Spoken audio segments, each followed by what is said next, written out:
Diga, mis hermanos, bienvenidos a este estudio del libro titulado Estudio del Antiguo Testamento, un libro que ha sido desarrollado por los profesores de la Universidad Globo. Quiero recordarle e invitarle, si todavía no lo ha hecho, se suscriba al canal para que pueda recibir notificaciones cada vez que subamos un video nuevo. Estamos estudiando la unidad 3, titulada Los libros de poesía y sabiduría. A veces los libros de Job, Salmos, Proverbios, Eclesiastés y Cantar de los Cantares se designan como la literatura de sabiduría o los libros poéticos. Estos libros reflejan el estilo de redacción poética popular de la cultura que prevalecía en los tiempos del Antiguo Testamento. Así como los idiomas difieren en estructura gramatical, así los estilos de poesía difieren en las respectivas culturas. Dicho de manera sencilla, Job y Salmos pueden ser considerados las apelaciones de la humanidad a Dios por ayuda y sabiduría en las circunstancias de la vida. Los Proverbios, Eclesiastés y Cantar de los Cantares pueden ser considerados las apelaciones de Dios a la humanidad para una vida sabia y justa. Estos 5 libros relacionan la sabiduría de Dios con los grandes problemas de la vida. En esta ocasión estaremos estudiando el capítulo 9, titulado Las apelaciones divinas a la humanidad, Proverbios, Eclesiastés y Cantar de los Cantares. Como ya dijimos, mientras que Job y Salmos reflejan las apelaciones, oraciones e himnos de la humanidad a Dios, los libros poéticos restantes, que son Proverbios, Eclesiastés y Cantar de los Cantares, representan las apelaciones y exhortaciones de Dios a la humanidad a vivir una vida de una manera sabia y recta. Los 5 libros de poesía o sabiduría tomados juntos pueden ser considerados una conversación con Dios, es decir, la humanidad habla a Dios en Job y Salmos, y Dios habla a la humanidad en Proverbios, Eclesiastés y Cantar de los Cantares. Nuestra primera lección es la lección 9.1 titulada Proverbios. El paralelismo estudiado en el último capítulo también caracteriza los otros libros de sabiduría, particularmente Proverbios. En las antiguas culturas del cercano oriente, los proverbios o estos dichos cortos cuya intención generalmente era impartir enseñanzas sobre la vida, eran bastante comunes y mantienen su popularidad hasta hoy en muchas culturas no occidentales. Sin embargo, los proverbios tienen la intención de ser solo generalizaciones y no necesariamente normas severas e inquebrantables. En otras palabras, los resultados de un proverbio no son garantizados o automáticos, no son absolutos. No obstante, una persona sabia hace caso de las advertencias e instrucciones de los proverbios. Los proverbios incluidos en la Biblia son didácticos en naturaleza, dando a entender que están diseñados y tienen la intención de enseñar al ciudadano común, particularmente al creyente, la mejor y más sabia manera de vivir. Nuestro primer tema clave es la paternidad literaria y la fecha. Así como David escribió muchos salmos, su hijo Salomón compuso 3000 proverbios y escribió 1005 canciones. Muchos de sus dichos sabios son conservados en el libro de los proverbios. El libro contiene varias referencias al papel de Salomón en las tradiciones de proverbios de Israel. Los proverbios en el capítulo 10, 1 hasta el 22, 16 son llamados los proverbios de Salomón. Y los capítulos del capítulo 25 al 29 son proverbios de Salomón, los cuales copiaron los hombres de Ezequías, rey de Judá. El versículo de apertura del libro asocia la colección entera con Salomón. La evidencia implica que Salomón compuso gran parte del material en el libro de Proverbios. Las contribuciones de otros maestros de sabiduría se adjuntaron a la colección de Salomón porque él era el ímpetu y patrón de la tradición de sabiduría israelita. Otros autores nombrados en Proverbios son Agur, el rey Lemuel, y también en el 24-23 indica que otros pueden también haber contribuido con sus dichos sabios. Y aunque la mayoría de los proverbios vino aparentemente de Salomón, el libro entero de proverbios, como lo tenemos hoy, probablemente se compiló durante el tiempo del rey Ezequías, alrededor del año 700 a.C. Recuerde que Ezequías llevó a Judá a volver al Dios de sus antepasados, y parte de esta reforma involucró dirigir a individuos específicos a juntar y organizar los proverbios de Salomón y otros en un trabajo de recopilación. El siguiente tema que leemos son las características. Los hechos claves de Proverbios incluyen los siguientes: la palabra hebrea mashal, que significa un discurso sabio, parábola, proverbio o dicho sabio. En Proverbios 1 hasta el capítulo 9 contiene 13 de tales charlas o discursos cortos. En la parte más extensa del libro, capítulo 10, verso 1 hasta el 22-16, la mayoría de los proverbios consiste de 2 líneas que muestran contraste o comparación. Aunque muchos proverbios describen el resultado de una acción o característica, los proverbios no son leyes o garantías, más bien describen lo que pasa por lo general. Los proverbios se aplican a todas las culturas. Algunos proverbios se emplean números para énfasis. 6 cosas aborrece Jehová y aún 7 abomina su alma. 3 cosas me son ocultas, aún tampoco sé la cuarta. Algunos proverbios son directos. Por ejemplo, ve a la hormiga, oh perezosos, mira sus caminos y sé sabio. Inclina tu oído y oye las palabras de los sabios. Muchos proverbios enseñan que debemos confiar en el Señor. Fíate de Jehová de todo tu corazón y no te apoyes en tu propia prudencia. Lo siguiente que leemos es el bosquejo. El libro de Proverbios se puede bosquejear en 7 divisiones principales. La primera sería los propósitos y tema, que abarca Proverbios 1 del 1 al 7. La segunda división serían los dichos sabios para la juventud, Proverbios 1:8 hasta el 9:18. La tercera sería la colección principal de los dichos sabios de Salomón, capítulo 10 hasta el 22:16. Luego la cuarta, dichos sabios de otros hombres sabios, 22:17 hasta el 24:34. La quinta división o sección sería dichos sabios de Salomón copiados por los escribas de Ezequías, capítulo 25 hasta el 29:27. La sexta división, dichos sabios de Agur y Lemuel, capítulo 30 hasta el 31:9.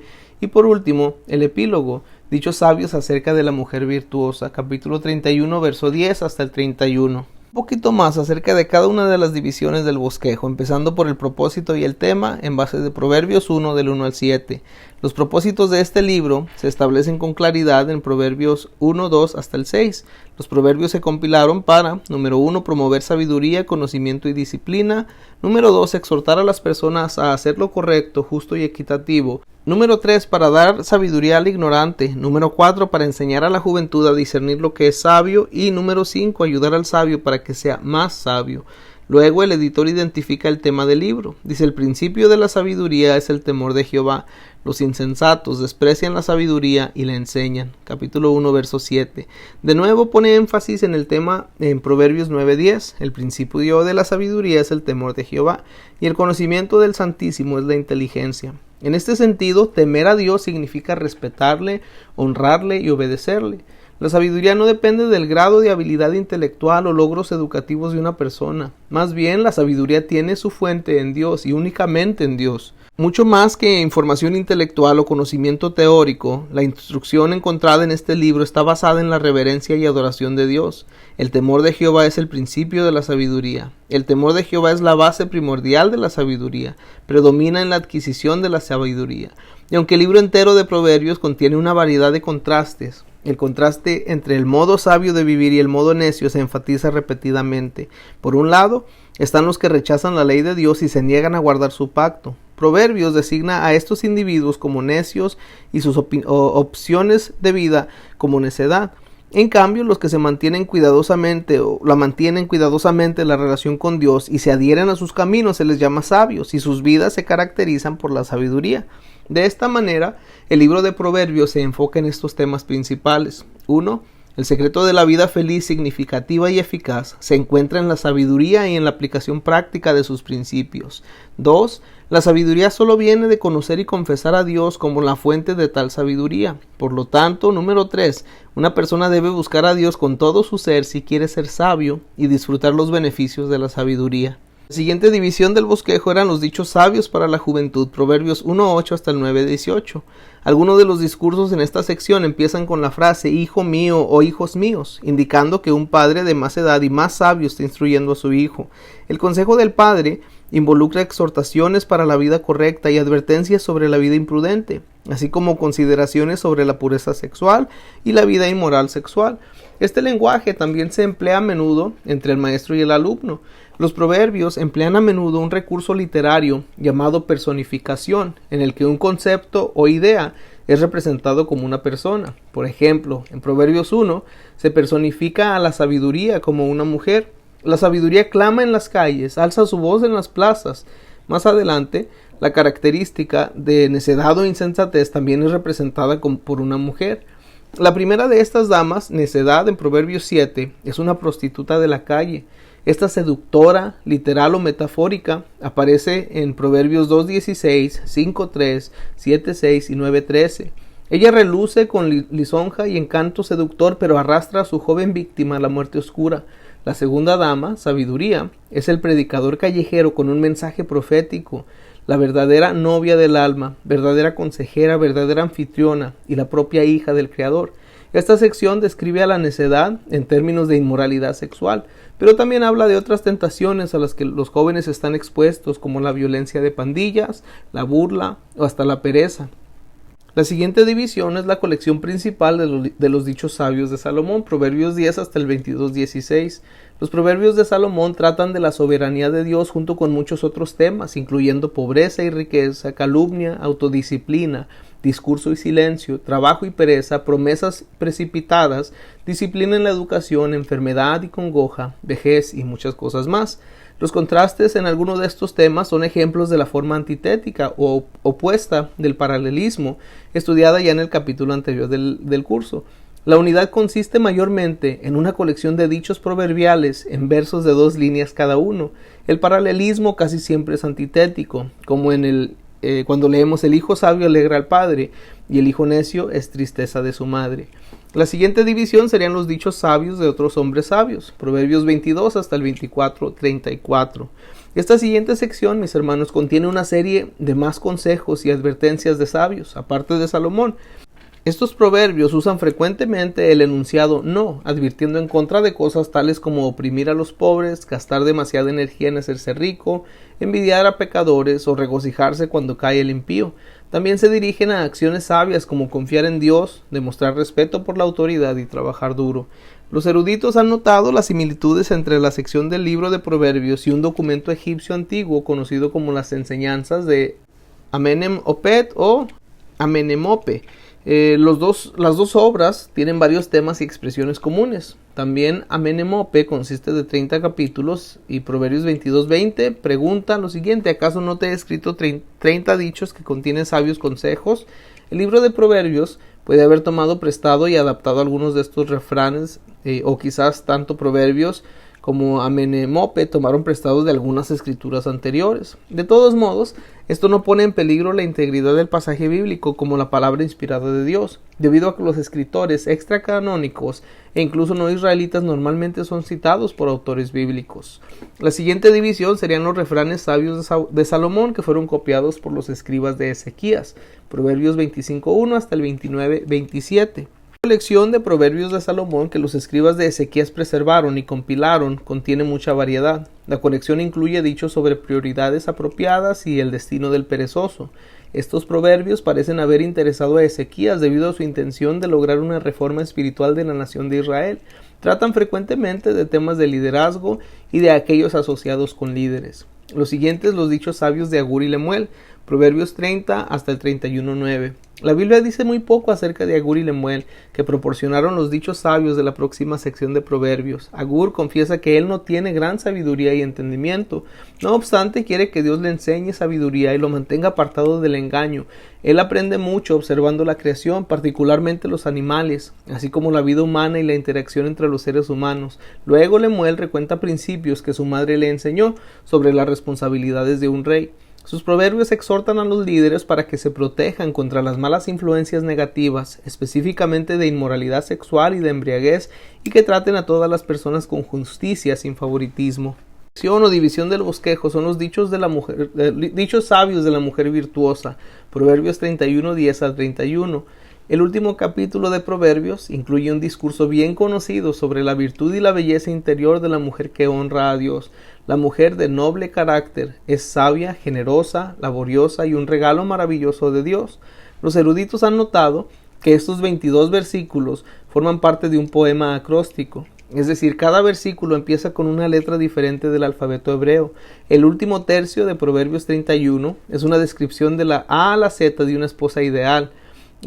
Cuida del marido, de la familia, del hogar, fortalece la economía familiar a través de la compra de bienes raíces y venta de artesanías, conduce bien su casa, cuida del pobre, es ciertamente digna de elogio. Estas normas asombrosas no son una exhortación exigiendo que una mujer joven se convierta en una super esposa, más bien exhortan a que un hombre joven escoja cuidadosamente su esposa, buscando cualidades reflejadas en la dama sabiduría en lugar de la dama necedad.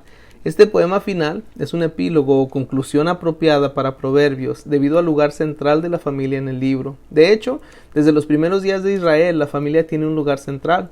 Proverbios expone, advierte en contra de y condena los pecados que destruyen a la familia.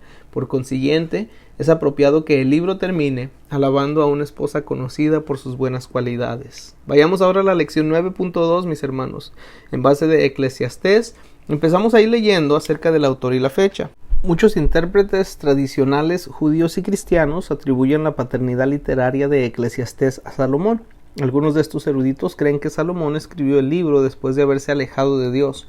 Sin embargo, la evidencia de que Salomón haya escrito Eclesiastés es más bien exagerada y bastante improbable. La mayoría de los eruditos, incluyendo los conservadores que afirman la inspiración de las escrituras, admiten que no se sabe quién escribió Eclesiastés y que hasta la evidencia interna del propio libro no es suficiente para llegar a una conclusión razonable.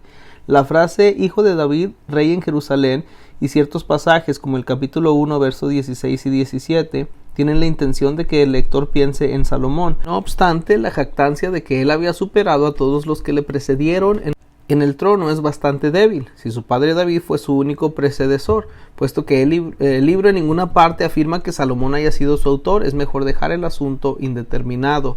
La fecha del libro también es incierta. Algunos eruditos apuntan a una fecha bastante tardía, debido a que se perciben dichos de tipo arameo, llamados arameísmo. Sin embargo, otros señalan que estos refranes también se encuentran en la literatura preexílica.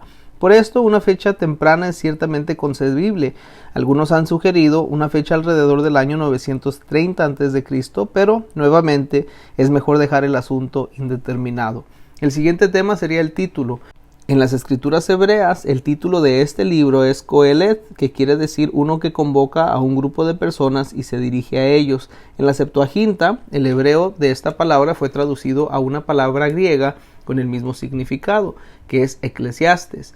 Esto se basa en la palabra griega eclesia, que se refiere a un grupo o una asamblea convocada a reunirse. El Nuevo Testamento traduce la palabra eclesia como iglesia. Algunos eruditos y algunas traducciones de la Biblia traducen coelet como maestro o predicador.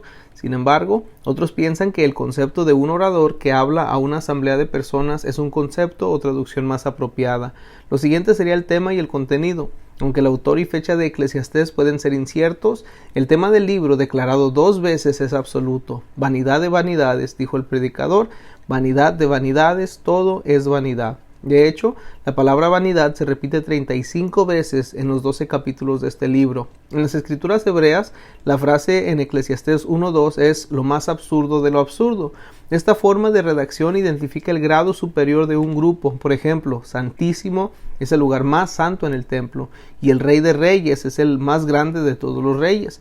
De este modo, vanidad de vanidades indica que lo más carente de sentido y las cosas más vacías es vivir sin Dios. El orador, predicador o maestro había aprendido que la vida sin Dios era vacía, inútil y sin sentido. Debido a que Eclesiastés está lleno de estas declaraciones negativas sobre la vida, algunos cuestionan el valor de incorporar el libro en el canon bíblico. Ellos se preguntan cómo declaraciones tales como todo es vanidad pueden ser inspiradas por Dios, pero estos individuos no pueden ver los comentarios negativos dentro del contexto completo del libro. Las inusuales declaraciones pesimistas en este libro deben entenderse como las meditaciones de una persona que intenta pensar y vivir fuera de la revelación divina.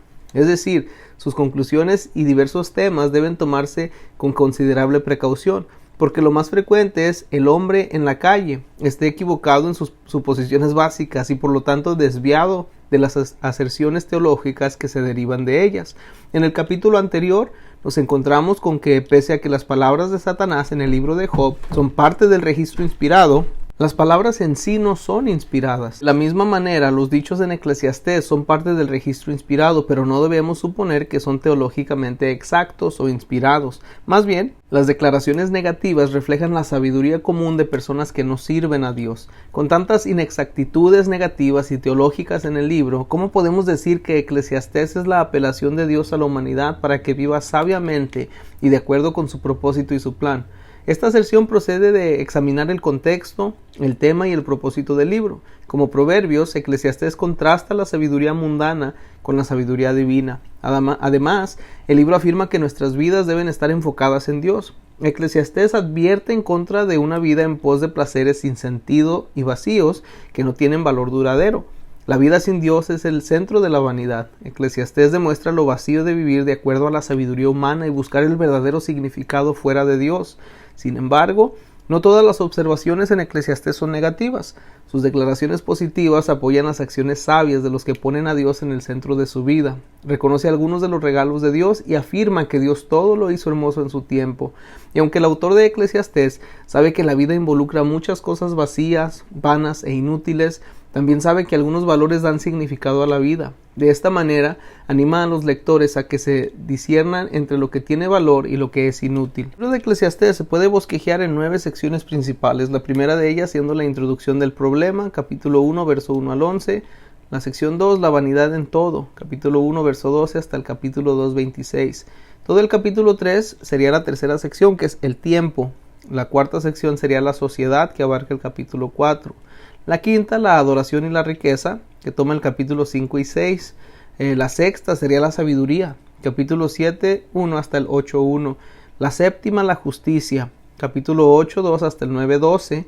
La octava sería más cercana de la sabiduría, sería el tema principal de esa división, capítulo 9, 13 hasta el 11, 6. Y por último, conclusión y solución al problema, la novena división del bosquejo, en base de Eclesiastés 11, 7 hasta el 12, 14. Vamos a leer un poquito más de 2 de los temas del bosquejo. El primero de ellos sería el problema en base de Eclesiastés 1, 11 hasta el 11, 6. Estos versículos presentan el problema de que la vida sin Dios no tiene sentido. A la luz del tema, la manera mejor de interpretar y entender este libro es lo siguiente. Hay que considerar la conclusión. Luego hay que observar las frases unificadoras a lo largo del cuerpo principal de la obra, que es enlazado por los versículos idénticos de apertura y de cierre. Por ejemplo, capítulo 1, verso 2 con el capítulo 12, verso 8. Si hace esto, hubiera una fuerte declaración. La vida vivida solo con la visión de este mundo no tiene sentido, pero con una perspectiva eterna podrá encontrar alegría y significado en la creación. El autor de Eclesiastés experimentó muchas cosas. Desde el libro podemos ver que experimentó sabiduría, ingenio, vino, trabajos, riquezas, mujeres, la fama mundana y el placer mundano, pero sin Dios nada satisface verdaderamente la búsqueda de significado en la vida. No obstante, aunque el libro proclama la vanidad de la vida sin Dios, también confirma que todo lo bueno en la vida es un regalo de Dios. Por ejemplo, ya que Dios creó el sol, la luna, las estrellas y todas las cosas buenas, ellas deben disfrutarse como la creación de Dios. A pesar de esto, la creación no puede satisfacer la necesidad más profunda de la humanidad. Solo el Creador puede producir satisfacción. La futilidad de satisfacerse con las cosas creadas mantendrá a una persona en un ciclo de vida sin significado. Y lo segundo que leemos sería la solución. Eclesiastés 11:7 hasta el 12:14. El maestro o orador concluye el libro con un poema sobre la vejez y anima a la juventud a reconocer a Dios tempranamente en la vida. Si agradamos a Dios y le obedecemos en nuestra vida, nos regocijaremos al mirarle cuando morimos. Los creyentes luchan con algunas de las mismas preguntas y dilemas a las que los dirige Eclesiastés. Todos debemos llegar a entender que nuestras preguntas desconcertadas acerca de la vida no tienen respuesta fácil. De hecho, como el libro de Job, Eclesiastés se niega a evadir las preguntas duras de la vida y no acepta soluciones fáciles. El consuelo yace en reconocer la soberanía y el control de Dios en toda circunstancia. Eclesiastés alude a esto pese a los ciclos repetitivos y a lo que parece vanidad de la vida. Entonces, ¿con qué pensamientos debemos leer el libro entero? Al final, el narrador proporciona su clave a la interpretación de este libro. Él ni emite rechazo absoluto ni aprobación del maestro. Debemos respetar la enseñanza del vocero que habla en primera persona. Al mismo tiempo debemos ser precavidos y críticos de sus conclusiones. Debemos recordar que Eclesiastés no tenía la intención de dar énfasis al arrepentimiento o presentar una teología sistemática detallada de la propia perspectiva de Dios. Más bien, el propósito primario era establecer que la vida bajo el sol no puede ofrecer realización y ofrecer una visión alterna del mundo. La filosofía expresada no es simplemente disfruta la vida, sino disfruta la vida y teme a Dios. Esto no es dejarlo todo por una vida de placer. Es una responsable y optimista integración de la vida y la fe. El resultado es que pocos libros de la Biblia ofrecen un desafío tan claro a nuestra visión del mundo occidental contemporáneo. El goce de la vida no consiste en la búsqueda de la realización personal, sino en el reconocimiento que todo viene de la mano de Dios. Vamos ahora a la lección 9.3, mis hermanos, cantar de los cantares. Como se mencionó ya en la lección anterior, las frases como Rey de Reyes dan énfasis a la supremacía o superioridad, de manera que Rey de Reyes se refiere al Rey más grande. De esta manera, Cantar de los Cantares significa el canto más grande. Algunos eruditos judíos y cristianos creen que fue compuesto para ser entonado en las bodas y el más grande canto de bodas jamás escrito. Es uno de los 5 pergaminos en los escritos santos, que es la tercera parte de las escrituras hebreas. Los judíos leían el libro públicamente en las fiestas de la Pascua. Y aunque el libro se llama Cantar de los Cantares, el cual es de Salomón, y menciona a Salomón en 7 lugares, las evidencias tanto internas como externas de que Salomón fue el autor no son concluyentes. Eruditos que aceptan la paternidad literaria de Salomón indican el conocimiento del autor tanto de plantas y botánica como de la sabiduría y poesía hebrea para apoyar su posición. Sin embargo, otros consideran que esta no es suficiente evidencia para llegar a una conclusión definitiva. Estos eruditos dan énfasis al hecho de que muchas de las referencias a Salomón están en tercera persona. El versículo de apertura pone como título el Cantar de los Cantares, el cual es de Salomón, pero la conexión con Salomón es un poco problemática. Es difícil armonizar la sexualidad sana de este libro con el cuadro que nos presentan los libros históricos de un hombre con demasiadas esposas y concubinas. De hecho, Primero de Reyes 11, 6 al 11, echa la culpa de la apostasía de Salomón a sus muchas esposas. Dondequiera el libro menciona a Salomón de nombre, es bastante impersonal. Quizás sea mejor decir que Salomón escribió algunos de sus poemas, tal como escribió o compiló muchos de los libros de Proverbios. Los que aceptan la paternidad literaria salomónica creen que el libro se escribió en el siglo X a.C. Algunos han sugerido una fecha alrededor del año 960 a.C., mientras que otros se refieren a fechas más generales dentro del siglo. Si Salomón escribió la canción, no se pudo haber creado después del año 931 a.C., que fue la fecha de su muerte. Incluso algunos que no están convencidos que Salomón sea el autor, están de acuerdo en que la canción probablemente se escribió alrededor del tiempo de Salomón. El libro se refiere a muchos lugares a lo largo de Israel, pero no dice nada acerca del reino del norte o del sur, y esto fortalece la creencia que Israel era un reino unido cuando el libro fue escrito. Otros sugieren fechas que van desde antes de los tiempos patriarcales hasta fechas muy tardías. Este libro se puede bosquejear en 6 secciones principales, o serían 6 poemas diferentes. El primer poema, que abarca del capítulo 1 hasta el capítulo 2, 7, sería el poema de la novia anhela a su novio. El segundo poema es titulado Los amantes se buscan y se encuentran, capítulo 2, verso 8 hasta el 3, 5. El tercer poema, La procesión de bodas y el matrimonio, capítulo 3, 6 hasta el 5, 1. El cuarto poema, La novia teme perder a su novio, capítulo 5, 2 hasta el 6, 3. Quinto poema, El novio describe la belleza de la novia, 6, 4 hasta el 8, 4. Y por último el sexto poema, La naturaleza del amor, capítulo 8, 5 hasta el versículo 14. De este libro de Cantar de los Cantares vamos a leer una visión panorámica, mis hermanos. A lo largo de los siglos, las imágenes sexuales explícitas y las palabras del Cantar de los Cantares han perturbado e incomodado a algunos. Esto ha producido una variedad de perspectivas con respecto a los propósitos e interpretaciones del libro. Algunos se preguntan si el libro debe ser incluido en el canon de las Escrituras, y otros han tratado de explicar las imágenes al proponer diversas interpretaciones alegóricas y tipológicas. Para los propósitos de nuestro estudio, nosotros consideramos 3 enfoques acerca del Cantar de los Cantares. El primero, al principio los judíos no intentaban descubrir los presuntos significados ocultos en Cantar de los Cantares. Más bien, creían que el libro era sobre la belleza de la intimidad sexual en el matrimonio. En el huerto de Edén, antes de que el pecado entrara en el mundo, Dios creó a Adán y a Eva. Ni él ni ellos estaban avergonzados que los humanos estuviesen desnudos. Dios vio que todo lo que había hecho era muy bueno, incluso la sexualidad humana. Por consiguiente, para los israelitas, el Cantar de los Cantares celebra el amor de esposo y esposa. La sexualidad humana es un regalo de Dios. Como todo lo demás, puede usarse apropiadamente o puede abusarse de ello. La alegría física y emocional en el matrimonio fue idea de Dios. Por esta razón, los judíos leían el Cantar de los Cantares en cada fiesta de la Pascua.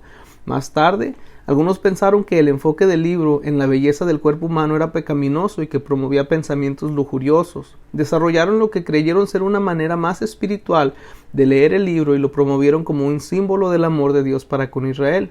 Este es un ejemplo de un enfoque más alegórico o tipológico a la interpretación. Al hacer eso, sin embargo, esos individuos escogieron no fijarse en el trasfondo histórico del libro, así como en su más obvio sentido literal. En el primer siglo, después de Cristo, el rabino Akiva empezó a enseñar que la mujer sulamita representó a la nación de Israel, y a lo largo de los años otros rabinos empezaron a hacer lo mismo. Y aunque el Nuevo Testamento nunca cita los libros de Esther o Cantar de los Cantares, parece que, en acuerdo con los judíos, los primeros creyentes vieron el Cantar de los Cantares como un libro sobre el amor en el matrimonio. Luego, alrededor del año 200 después de Cristo, un hombre llamado Hipólito dijo que la novia en Cantar de los Cantares simbolizaba a la iglesia. En el siglo III, un líder de la iglesia llamado Orígenes enfatizó grandemente la alegoría, un recurso literario que usa símbolos para representar verdades sobre la vida. Es decir, Orígenes intentó encontrar un significado oculto y espiritual casi en todo. El Cantar de los Cantares es uno de los libros más cortos de la Biblia, con solo 117 versículos, pero Orígenes escribió 10 libros de alegoría de lo que él creía eran los significados ocultos en Cantar de los Cantares. Buscar alegorías en las Escrituras es arriesgado porque podemos crear significados que Dios nunca tuvo en mente. Solo debemos usar interpretaciones alegóricas cuando la Escritura misma usa alegoría, como la referencia de Pablo a Agar y Sara en Gálatas capítulo 4. Con estas perspectivas históricas en mente, mis hermanos, ¿cómo debe ver el Cantar de los Cantares hoy el creyente? La mejor manera de interpretar este libro es en su sentido literal y natural, que afirma y exhorta a la celebración de relaciones sexuales dentro de los lazos del matrimonio. Cantar de los Cantares sostiene el hecho que el sexo entre el esposo y la esposa es un regalo de Dios. Las imágenes sexuales provocativas en los Cantares de Salomón es poesía de amor sincero, pero intérpretes judíos y cristianos se han esforzado para encontrar un mensaje más espiritual en el libro. Sin embargo, escoger un enfoque natural al libro no significa que debemos adoptar una perspectiva no teológica. Se sostiene que a menudo que tales temas son indignos de ser tratados en las Escrituras, ya que el enfoque del material bíblico está en la redención del pecado y, por definición, la sexualidad es pecaminosa. Sin embargo, aún una lectura casual del Antiguo Testamento debe revelar que esta ecuación nunca fue hecha por los escritores bíblicos. La sexualidad ilícita es lo que se condena, no la sexualidad en sí. Desde la historia de la creación en Génesis 1 o 2 hasta la boda del Cordero en Apocalipsis 21, la sexualidad humana se presenta como un regalo específico de Dios a su creación. La creación de la humanidad a la imagen de Dios, ya sea creada hombre y mujer, como seres sexuales, para el propósito de procreación, compañerismo, apoyo mutuo y dependencia, y unidad física así como espiritual. Debería ser una clara evidencia que la acción de Dios de crearnos como seres sexuales no fue accidente o compromiso alguno. Fue la intención divina desde el principio y es de hecho buena. De esta manera, aunque algunos creyentes intentan evitar enteramente el tema del sexo o afirman que todo lo sexual es pecaminoso, la Biblia toma un acercamiento puro y equilibrado a las relaciones sexuales dentro del matrimonio. Mientras que muchas culturas han profanado el regalo de Dios de la sexualidad, el acercamiento bíblico no solo valida la belleza de la sexualidad dentro del propósito del plan de Dios, sino también advierte contra los peligros de su abuso. Cantar de los Cantares usa imágenes sexuales eróticas para darnos a conocer la belleza y verdad que el enfoque de Dios a la sexualidad es puro, apropiado y promovido en una relación matrimonial, porque todo lo que Dios creó fue bueno. El libro modela una conducta sexual sumisa, de manera mutua, entre una pareja amorosa. Afirma un deleite sano en la cama marital. Por consiguiente, Cantares es didáctico y moral en su propósito. Viene a nosotros en este mundo de pecado donde la lujuria y la pasión están disponibles en todos lados, donde las tentaciones feroces nos asaltan e intentan apartarnos de la norma del matrimonio dada por Dios, y nos recuerda, en manera particularmente bella, lo puro y noble que es el verdadero amor.